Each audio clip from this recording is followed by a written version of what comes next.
नमस्कार, मैं रेणु सिंह राम गुलाम राय online classes में आपका स्वागत करती हूँ। इसके पहले जो वीडियो में मैंने वोट घोषणा पत्र 1854 के बारे में कुछ बातें बताई थी।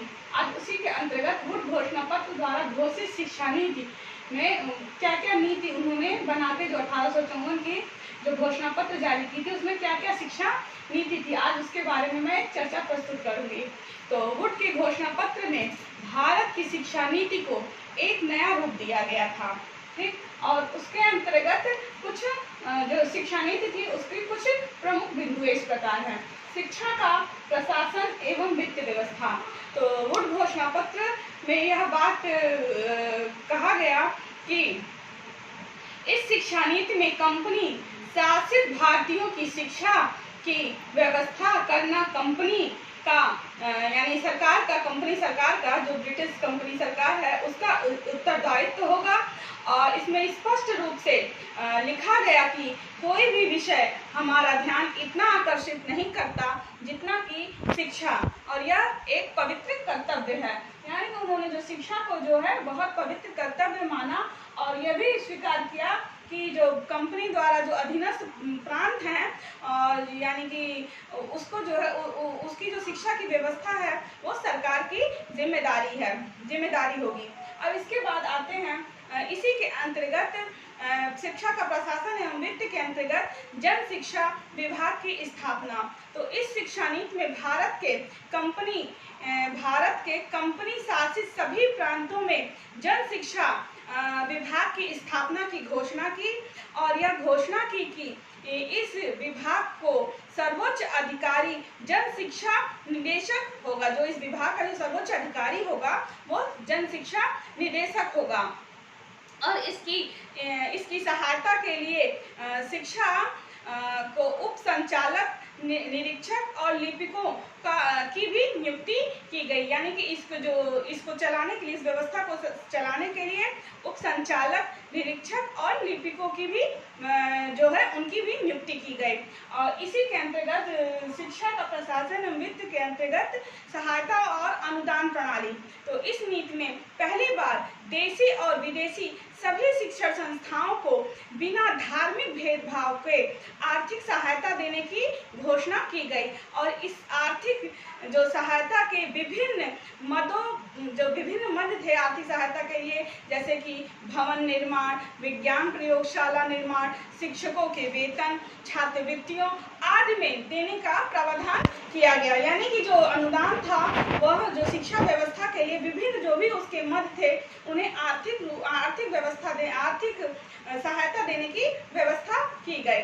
अब आइए हम जानते हैं जो वुड शिक्षा नीति थी उसमें अब शिक्षा का संगठन यानी कि उसका स्तर की व्यवस्था। तो उसमें जो है शिक्षा के जो स्तर थे उन लोगों ने इसको 4 स्तरों में बांटा।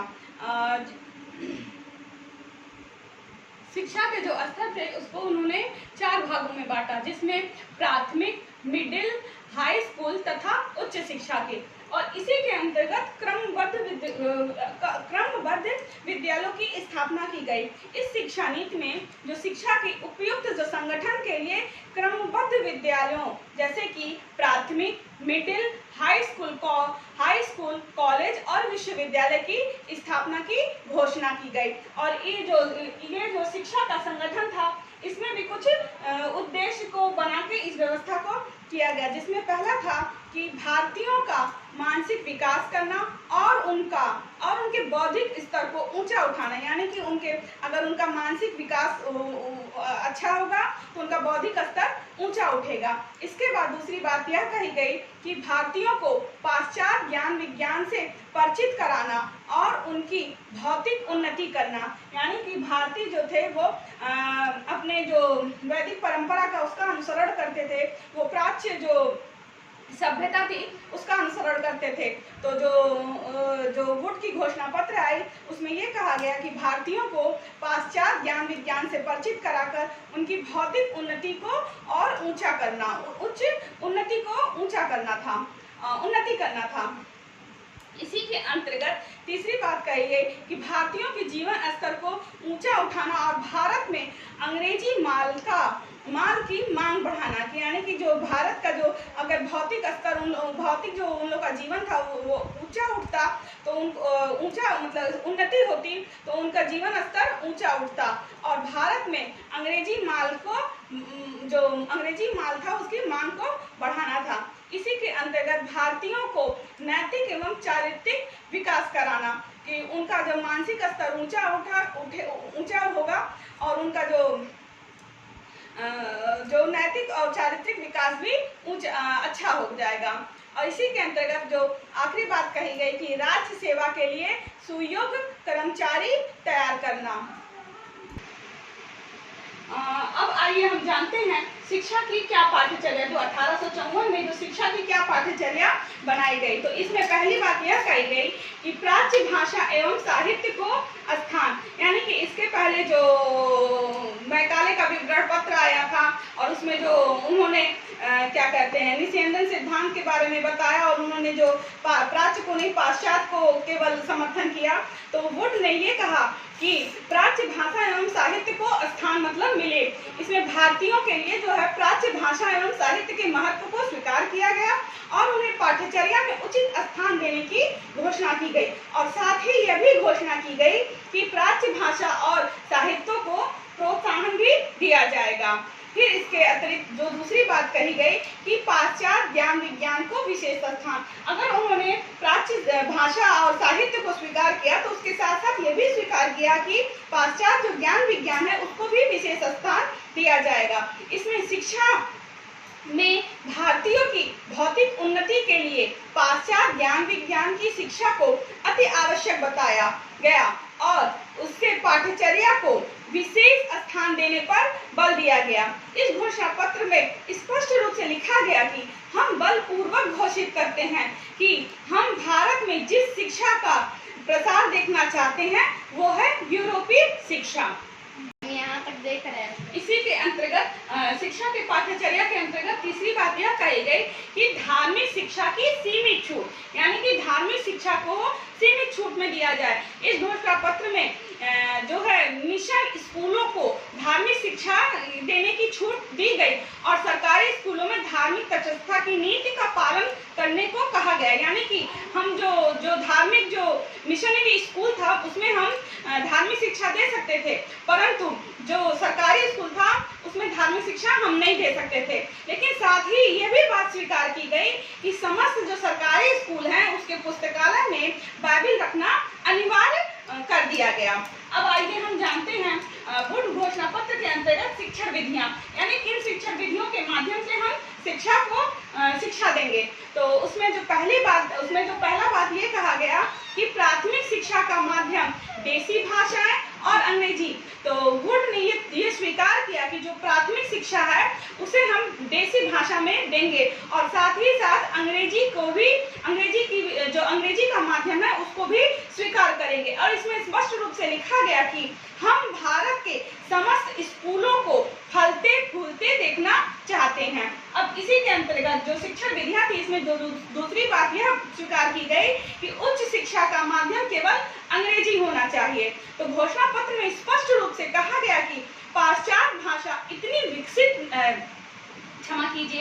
प्राच्य भाषा इतनी विकसित नहीं है कि उनके माध्यम से पाश्चात्य ज्ञान विज्ञान की शिक्षा दी जा सके। अतः उच्च शिक्षा के लिए केवल अंग्रेजी ही शिक्षा का माध्यम होगी। अब आते हैं अब जो वुड की घोषणा पत्र जो शिक्षा नीति थी इसमें शिक्षक, तो इसमें जो है शिक्षक का जो स्तर था उसको ऊंचा उठाने के लिए शिक्षकों के वेतन बढ़ाने की बात की गई। और इसमें जो शिक्षार्थियों के लिए जो वुड की घोषणा पत्र है उसमें यह कहा गया कि कोई भी निर्धन यानी कि जो गरीब बालक बच्चा है उसको सभी छात्रों के लिए छात्रवृत्ति देने का प्रावधान किया गया, वो किसी भी स्कूल का हो, चाहे वो सरकारी हो चाहे वो प्राइवेट हो, मतलब किसी भी स्कूल का हो।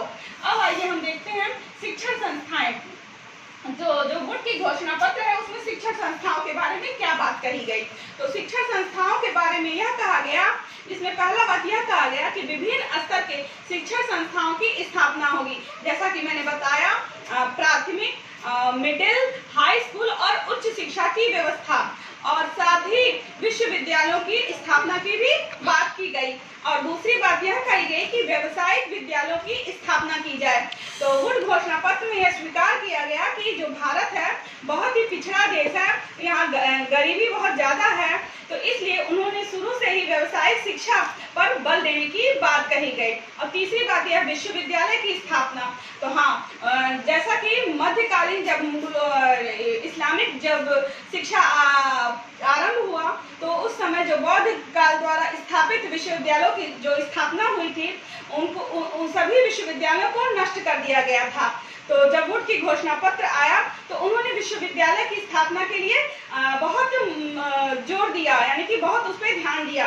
तो उस समय उच्च शिक्षा और शोध कार्य हेतु कोई भी विश्वविद्यालय नहीं थे। तो भारत में लंदन विश्वविद्यालय के आदर्श पर कलकत्ता और मुंबई में विश्वविद्यालय की स्थापना की गई और इसके बाद मद्रास और अन्य स्थानों पर भी विश्वविद्यालय की स्थापना की जाएगी, यह भी बात स्वीकार की गई। अब आते हैं, हम जानते हैं जन शिक्षा कि जैसा कि मैकाले ने जब अपने विवरण पत्र में 1800 जो उसका 35 विवरण पत्र आया था तो उसमें जो जन शिक्षा को इसने मना कर दिया था, लेकिन वुड की घोषणा पत्र जब आया तो उन्होंने जन शिक्षा को स्वीकार किया गया और यह भी कहा कि जो मैकाले द्वारा निषेधन सिद्धांत है इसका अंत होना चाहिए और जन शिक्षा पे बल देना चाहिए। स्त्री शिक्षा, तो वुड घोषणा पत्र में स्त्री शिक्षा पर विशेष ध्यान दिया गया क्योंकि उस समय भारत में स्त्रियों की जो दशा थी, जो शिक्षा की दशा थी, वो बहुत पिछड़ी थी और उन्हें बहुत ही शोषित किया जाता था। तो वुड ने यह स्वीकार किया कि यह बात कही कि अगर किसी को अपनी जो शिक्षा की व्यवस्था उसको ऊंचा उठाना तो उसके लिए पहले स्त्री शिक्षा पर विशेष ध्यान दिया जाए। तो इसके लिए इन्होंने यह बात कही कि अगर कोई जो स्त्री शिक्षा को अगर कोई विकास करने इसके घोषणा पत्र में यह बात कही गई कि बालिकाओं